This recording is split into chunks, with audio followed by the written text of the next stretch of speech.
इस वक्त जैसा ब्रेक पर जाने से पहले बताया था कि अब बात करेंगे पश्चिम बंगाल की, जहां पर ऐसा लग रहा है कि विकास काफी पीछे चला गया है और राजनीति में बाकी सारी चीजें हो रही हैं, यानी कि वहां पर विकास पर भारी राजनीति है। पश्चिम बंगाल में टीएमसी की ममता बनर्जी सरकार के दौरान उद्योग धंधों का बुरा हाल है। राज्य में पहले सीपीएम और अब टीएमसी ने उद्योग धंधे को चौपट कर दिया है।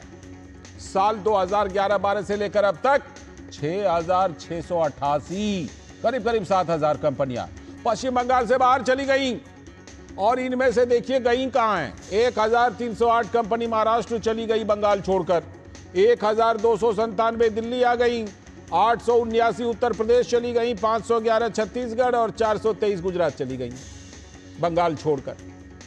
दरअसल राज्यसभा में कॉर्पोरेट मामलों के राज्य मंत्री हर्ष मल्होत्रा ने एक सवाल के जवाब के बारे में यह सारी जानकारी दी है।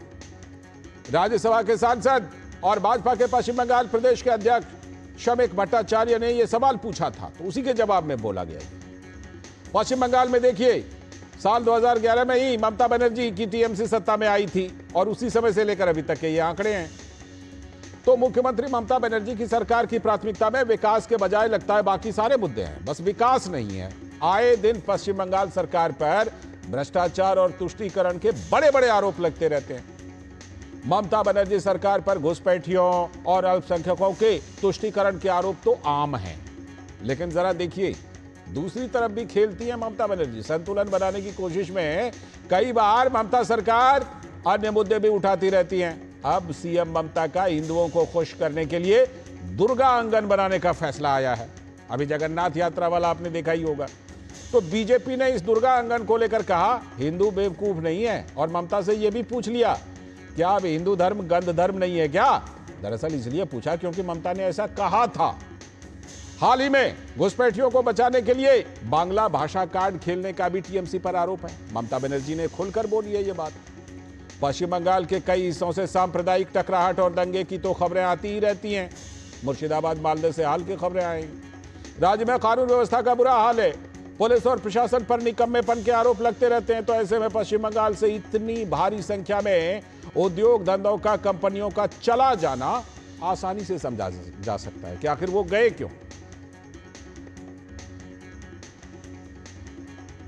लेकिन टीएमसी इसको अलग ट्विस्ट देती है क्योंकि वो अलग प्लेटफॉर्म पर ले जाना चाहती है मुद्दे को। टीएमसी नेता कल्याण बनर्जी ने केंद्र और भाजपा सरकार पर बांग्ला भाषा पर आक्रमण करने का आरोप लगाया। বাংলা ভাষার উপরে আক্রমণ হচ্ছে, এ আমরা মানব না। এই কেন্দ্রীয় সরকার বিজেপি যেখানে পাচ্ছে বাঙালিদের ধরে তাদেরকে অ্যারেস্ট করে দিচ্ছে, বাংলা ভাষার উপর আক্রমণ করছে। গুয়াহাটি থেকে পশ্চিম বাংলার মানুষ যে এখানে রয়েছে তাকে নোটিশ দিয়ে দিচ্ছে, উড়িষ্যা থেকে নোটিশ দিয়ে দিচ্ছে। এই অমিত শাহ কি ভাবছে কি বাঙালিদের ভয় দেখানো যায়? বাঙালিকে জানে না। বাঙালি কিন্তু স্বাধীনতা আন্দোলনের প্রথম 1 নম্বর জায়গায় স্বাধীনতা আন্দোলন রয়েছে। গুজরাট ছিল না ওখানে। और बंगाल भाजपा की नेता अग्निमित्रा पॉल का कहना है कि टीएमसी बांग्ला भाषा के नाम पर फेक नैरेटिव फैलाने का काम कर रही है। आज हमारा अधिकार रोहिंग्या और अनुप्रवेशकारियों को दिया जा रहा है। आज वो नहीं चाहते हैं कि उनका नाम काटा जाए। तो ये असलियत है। वो बांग्ला भाषा को सामने रखकर ये नैरेटिव प्ले करना चाहते हैं। तो बंगाल को लेकर ये जो रिपोर्ट आई है ये अपने आप में बहुत कुछ राज्य की स्थिति को बता रही है। कोलकाता से हमारे संवाददाता प्रसेनजीत बख्शी हमारे साथ जुड़ चुके हैं इस खबर पर और ज्यादा चर्चा के लिए। प्रसेनजीत बख्शी, प्रसेनजीत, जैसा कि हम सब जानते हैं कि अगर अपने स्कूल के दिनों के बचपन को हम लोग याद करें, बहुत सारे लोग जो आपको लगता है कि आज के ज़माने में माइग्रेशन जो है वो दिल्ली की तरफ या सूरत की तरफ होता है, एक ज़माना था जब सारे माइग्रेशन जो है बंगाल की तरफ होते थे। इतने ज़्यादा उद्योग धंधे हुआ करते थे। पहले 50,000 से भी ज़्यादा यूनिट सीपीएम के दौरान, वामपंथियों के दौरान बंद हो गए उनके वो तथाकथित ट्रेड यूनियन के चक्कर में।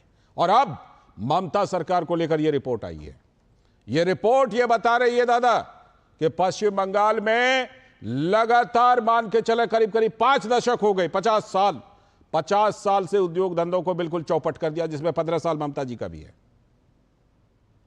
लालचा, देखिए 18 तारीख दुर्गापुर में प्राइम मिनिस्टर नरेंद्र मोदी आए थे और इत्तेफाक से दुर्गापुर हिंदुस्तान की एक स्टील सिटी के नाम पर, एक इंडस्ट्रियल सिटी के नाम पर जाना जाता था।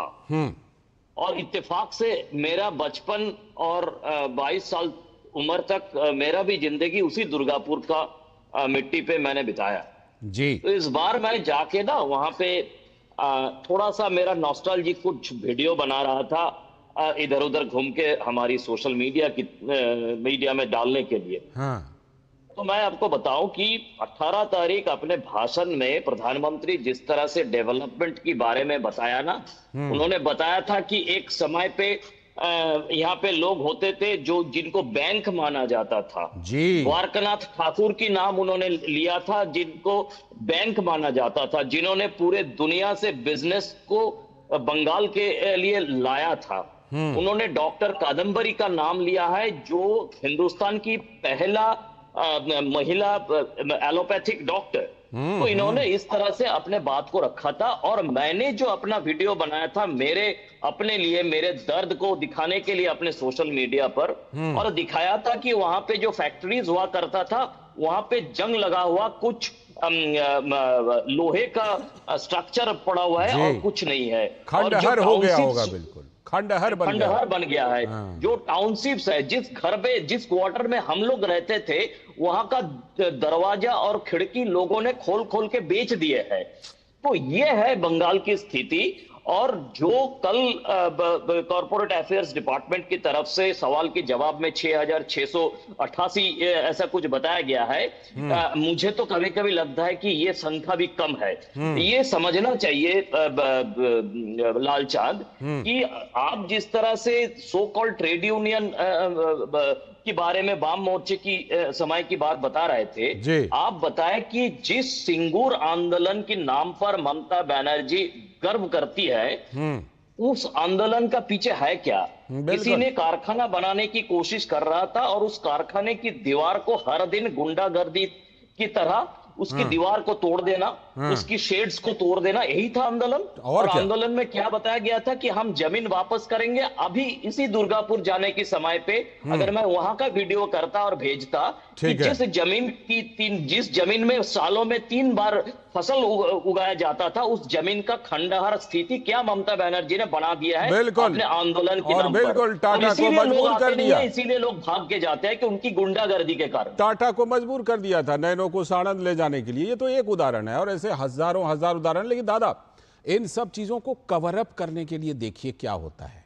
कवर अप करने के लिए कभी बांग्ला भाषा का कार्ड, कभी दुर्गा प्रतिमा को विसर्जन सो एक तरफ रोका जाता है, दूसरी तरफ अब दुर्गा आंगन, इसको बनाने को लेकर ममता बनर्जी का ये कार्ड, ये क्या है? क्योंकि अभी जगन्नाथ मंदिर बनाने को लेकर भी विवाद हुआ था कोलकाता के पास ही, और अब जाकर ये दुर्गा आंगन का कार्ड।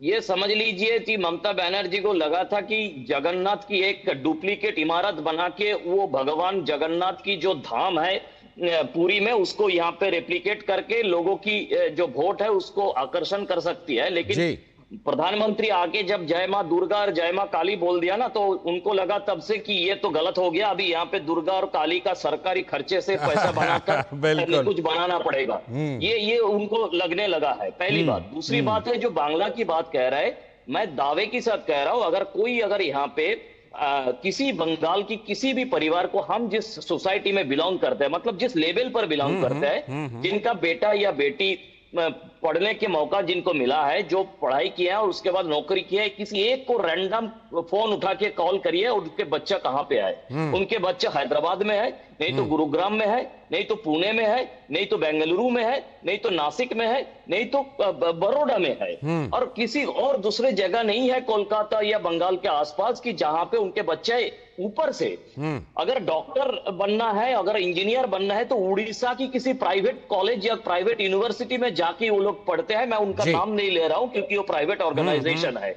तो मतलब ये है बंगाल की स्थिति। और जिस 21 जुलाई की मंच से ममता बनर्जी इतना कुछ कही थी, अगर वहां पे भी ढील मार के या किसी पत्थर फेंक के, कंकड़ फेंक के किसी भी एक इंसान तृणमूल समर्थकों को उठा लेते कि आपके बेटा या बेटी नौकरी करते हैं तो कहां करते हैं, तो मैं 100% आपको बता सकता हूं कि उसका उत्तर आपको यह मिलता कि वो बेंगलुरु में है, नहीं तो किसी पुणे या किसी दूसरे जगह पर है। तो ठीक है जी, लगता है फिलहाल दादा से संपर्क टूट गया, लेकिन सारी बातें लगभग आ ही गई हैं कि पश्चिम बंगाल में किस तरह की राजनीति हो रही है और विकास पर राजनीति भारी पड़ रही है। बहुत बहुत शुक्रिया फिलहाल, शुक्रिया दादा आपका जोड़ने के लिए। हमारे संवाददाता प्रसेनजीत बख्शी जुड़े थे।